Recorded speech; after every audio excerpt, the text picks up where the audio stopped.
Good afternoon. Thank you all for coming. I think it was bravery or stupidity to put an event of this type on the day before Easter. So I'm not going to claim to be brave, but thank you all for coming. It's very good to see so many faces. I'm going to really just kind of open with a brief potted history, I think, of how we came to be sitting here. It was back in September. I was very fortunate. I was hosting an event in early part of September, and very fortunate to have some very good speakers, one of which was a guy called Peter Dunn, who you'll hear from a bit later on today. It was coincidental because at the time he wasn't due to speak, and he does know this, he was the backup. But the guy was taken ill, and he was speaking. It was fantastic, and Peter was talking very passionately, as those of you who are at that forum will know, and subsequently you'll see today, about education and the problems we face, and how business should really be doing more. Sort of looking at the issues that potentially are going to increase over time with skills allocation around kind of SMEs and just everything. And there's so many challenges that we face. So we had a coffee after the event, and we were just sort of talking about how to bridge this gap between what Peter does very, very well, which is knowing the education sector, and potentially what I may be able to do through my organisation, TheKnowList, in bringing some of these challenges to the fore, and bringing an event like this together so that business and education can really kind of stand together and look at the challenges, but also look at some of the opportunities that we potentially can work on as a collective. Over the last 8 months, I've now met with about 50 or 60 law firms, and I think unanimously the feeling towards what we're proposing, and the details of which we'll get into, has been very, very positive. I think the key for this, for me, was about bringing together a wider group of, ultimately very influential people in your respective sectors, be that, consultancy, be that education, banking, finance, legal, and really kind of, using this as an opportunity, working with our panel, which I'm very grateful for you all attending, to use this as an opportunity really to understand what the proposition is and to be able to take this out and potentially talk to others so that we can make that final decision as to whether or not the TheKnowList Academies programme is really something we should do. The next phase of this will be within about 6 to 8 weeks. Things will happen fairly quickly, assuming there is a positive outcome. So within 6 to 8 weeks, we are hoping that from this group and some of the other firms, of which now we're close to about 200 firms that we're talking to, we'll be able to bring together a smaller group that we can take to the House of Commons, along with Sir Robert Dowling, who unfortunately can't be here today, but have been informed is very much in support of this. And we'll take a small group to the House of Commons to talk about exactly what will be involved and how we really take this on to the next level and start to develop these academies. So, I'd like to just thank everyone on the panel. Thank you very much. I'd also like to thank the TheKnowList has sponsors. Our business is around sort of distribution of knowledge, events, and everything, the information. So I'd just like to thank the sponsors who have been involved in the TheKnowList from the start, and you'll see some of their branding around for ultimately making these events possible. So thank you very much to you. Not the most flattering photo in the world, it has to be said, but if you take a sort of a minute to just have a read of the message behind this, Warren Buffett and Bill Gates are extremely fortunate individuals. They have hundreds of millions of pounds, global corporations at their disposal. And I think, really in reality, giving, it's a great thing to be a philanthropist and be able to give that sort of money to charities in order to affect change. I think the difficulty is that most of us don't have those resources. I think it's fair to say that on that sort of scale, it would be a very, very difficult thing for us to start in kind of engaging at that level. But I think because we don't have those, to do nothing is also not an acceptable position to be in. Because what we do have, and what I've found myself over the last 8 months, of engaging in this process and developing this discussion and the concept behind this and putting this event together today is that we do all have time.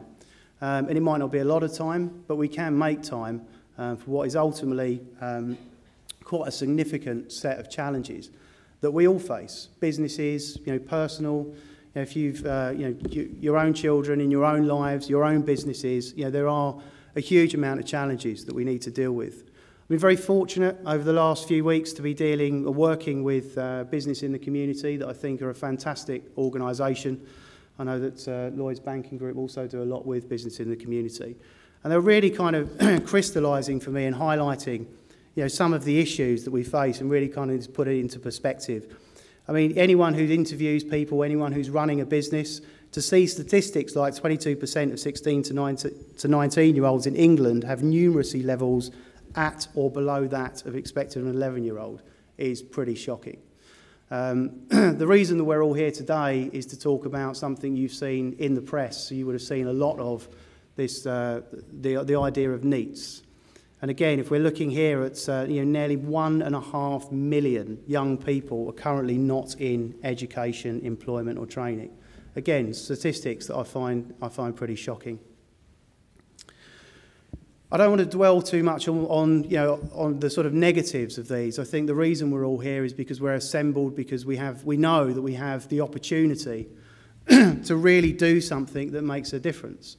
And I think if we look at the reasons behind what I'm trying to achieve with this and why I want people to go and why I'm so grateful for everybody giving up their time, is there's a real will to collectively do something. Everybody is working within their own firms to develop CSR programs. But if we can collectively bring that together as a professional services community, legal, banking, finance, consultancy, really start to look at places that need kind of physical academies, excuse me, and also potentially where we can find academies that already exist and feed into those by sort of developing their curriculums and working with business to really kind of bring all of the knowledge and skills that is available through through legal and banking and finance, through HR, IT, operations, all these things. If we can collectively work together, we can create something quite amazing. And I think the statistics on here, if we're looking at sort of 70% of business leaders, so they could do more to scale up strategic support for communities, but more importantly, the 80% that feel they could encourage others. And what I'm hoping is that some of that 80% are in this room today, and some of the people that you will go and speak to will also fit into that, and will also go and speak to other people. So why are we here? I think I'm just going to read a very short piece from an email. I got this. I was going to say something else completely different, and I got this email yesterday, and it's quite long, passionate, I would say. I don't know if the person is in the room, so I won't name them. But I think what really kind of summed it up for me was the last statement, which says, basically, I believe that we could do so much. We have so much in our favour, far more than we did when you or I were growing up, and I think that we are failing our children as a nation, and something needs to be done. And I just think that really kind of sums it up. I think there is a huge opportunity, there are huge problems and challenges, and hopefully, we're all here today, we can do something about that. So before I introduce our first speaker, Abby Ewan from Simmons & Simmons, I just wanted sort of to put in my own mind as to why I think we're here. I think we're all in exceptionally privileged positions. I think we should all have a real vivid interest in the future of our country. We should all recognise there's a huge problem with education, and we should all see the future of our sort of children, education, and the economy are inextricably linked. And ultimately, I think kind of doing nothing or doing the bare minimum by checking a box that says we've got a CSR program is not an acceptable position. And really, the idea of this forum today is to enable some debate and some discussion, but hopefully I want this to develop a catalyst for what hopefully can be a national program of academies that we can all be very proud of. I'm going to talk a little bit, just for sort of 10 or 15 minutes maybe, just about what this project is actually about and kind of where it comes from.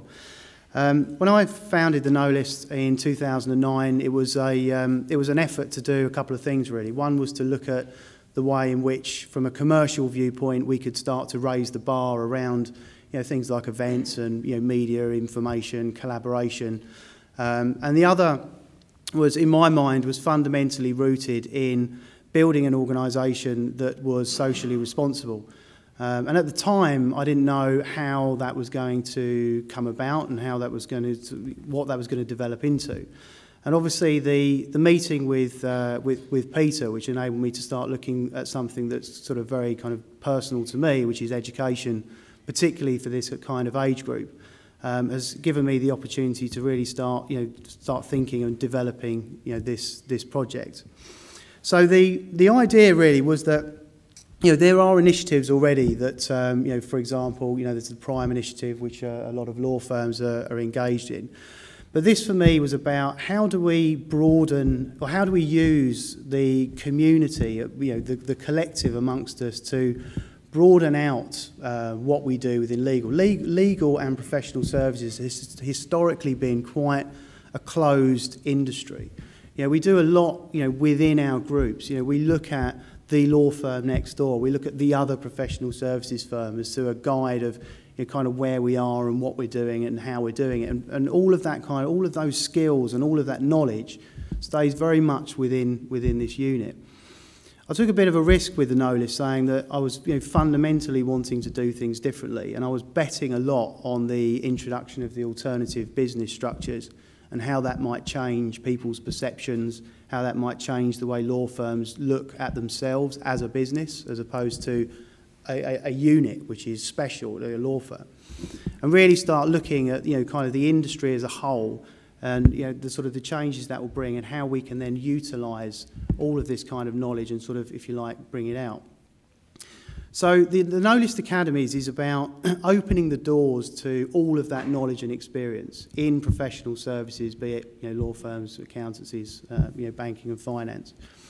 Providing not money, but providing your time and your experience and your expertise to bring people into your organisation, young adults, but also to educate them on site at either academies that we will build in the areas where that is required, or academies that are already existing, or schools that are already in place that we can then inject the knowledge and the experience in the curriculum that we're developing. The idea of doing that is that if we look at this quote really, which was something that I was listening to Alan Sugar recently, saying that we're no longer a nation of shopkeepers, and really we are an economy based on the development of SMEs and small medium enterprise businesses. And going forward, in order for us to manage to develop successfully as an economy, as a nation, to provide the jobs that we need and a future for our children, we really need to kind of recognise how we are going to provide these SMEs with young adults that are educated and also have practical educational experiences that they can bring into the world of work. Now, although you already have existing programs where you are doing sort of work-based placements, this is about, say, collectively pooling knowledge, reaching a much wider audience and doing it on a much more long-term basis. And really the knowledge and experience that they will gain, not just in, from an academic viewpoint, but also in business and technology, that can be generated through all of the various departments that you have through HR, operations, IT, finance, and everything else, that they can acquire those skills, they can acquire them in a practical way, and they can then be bought out and brought into the workplace generally across SMEs. It's not necessarily about finding the next generation of lawyers or the next generation of bankers or consultants. There may be one or two rising stars within, as Peter has already mentioned. Wherever we look, we can find amazing people that have a lot of potential. This is really about educating people, giving them the opportunity and supporting the growth of SMEs by opening the doors to industries which, quite frankly, to date haven't been available to most people. So Peter's already touched on what we're looking for. Tier 1 is really, we have a site in mind, to develop the first academy, and I'm going to touch on those in a moment. Tier 2, which is about actually sort of more kind of work-based projects as a way of leading into working with us on a kind of Tier 1 engagement, and Tier 3, which is very much about kind of signing up for the Register of Schools. The proposed sites, this is a real, it's a real project. we have recently now have available a 6-acre site in Birmingham, which we will we're looking to develop, and we're currently engaged in a number of conversations, and I'm going to touch on how that would look and what we're proposing to do with that site. We have access to a 28-acre site in Hounslow, which is, again, we've spoken to, this is an existing opportunity where they've pretty much decided on what the academic side is going to be, but I'm very, very interested in engaging with the professional services community to develop the curriculum for that site. And we're also now engaged in some conversations for a site in Liverpool. And as this is progressing, more and more opportunities to talk to either existing or where is required building another academy are being brought to my attention. So really, what are we proposing? And this is something that we can get into in more detail. The idea of today is to find, in addition to the quite large group of organisations we've already spoken to, is to talk to you and to kind of really understand out of this group if there are a number of you that we can talk to about this Tier 1 engagement, particularly initially in Birmingham and London. What these academies will look like is really about, if we look at the site in Birmingham, we've got an opportunity here to develop some really cutting-edge teaching facilities. It's a greenfield, it's effectively a blank canvas. So we can work with all of the the people that have all of the knowledge and experience of setting up, building and developing academies. We've got the resources, we've got the people, potentially we will have the money. We now just need the backing from business who are prepared to offer the experience and the knowledge to this. We'll build, as I say, high-end, cutting-edge teaching facilities. The practical educational experiences will come from working with you, within your organisations, from working with the other organisations that we're speaking to. That can be professional services, it could be technology. The key for this, for me, though, is around, aside from, let's say, the educational and the practical experiences, around the idea of these sort of business incubation units. So within this structure, if we look at the site and you end up with this kind of amazing institution for learning, we can also then look at how we can support not only your businesses and your firms and the local, the firms around the local area, by developing what's termed as business incubation units. And what these are is taking groups of students to run their own sort of social enterprise businesses within the academy. So that might be, for example, law firms. We do a lot of printing. So we could potentially look at within the site in Birmingham is as a incubation unit, as a practical experience, is to actually run a printing business from within that site. It will be staffed by the students, but it will provide a function not just to potentially your businesses, but also to the local community. So as well as education, as well as practical experience, as well as hands-on development, we're also providing a service to the local community. My goal with the TheKnowList is to actually integrate the TheKnowList into the Academies programme as a social enterprise. So that our business, we're engaged in events, we're engaged in creative design, we're engaged in web development, we're engaged in the development of software tools, we're engaged in creative writing, editorial, producing publications.